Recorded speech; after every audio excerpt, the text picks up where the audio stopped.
Hello everyone! Yes, andito pa rin tayo sa Hong Kong Museum of Medical Sciences at papasok tayo sa spleen room. Alam niyo ba ang Tagalog ng spleen? Hindi ko rin nakalain. Ang Tagalog pala ng spleen ay pila. Hindi ko lang tama kung pila or pela. Yun yung Tagalog niya, hindi ko rin alam. Hindi mo rin alam, no?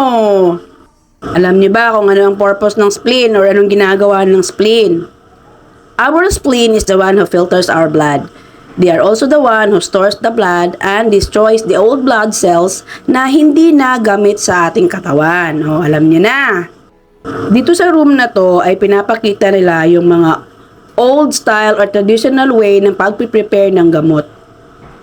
At saka kung ano yung mga ginamit nilang mga gamot or ano yung mga ginamit nilang equipments, materials, or mga bagay para paggawa ng gamot, pag-concoct ng gamot, or paggawa ng mga powder na gamot or mga likidong gamot, yan ang ginagamit nila.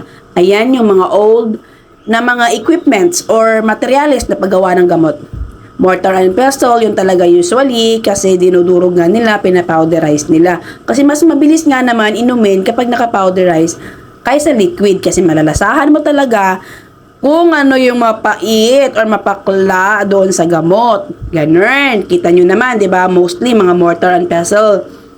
So, yan lang mostly dyan sa kwarto na yan. Mostly dyan mga ano lang, mga gamit sa pag-prepare ng gamot or sa paggawa ng gamot.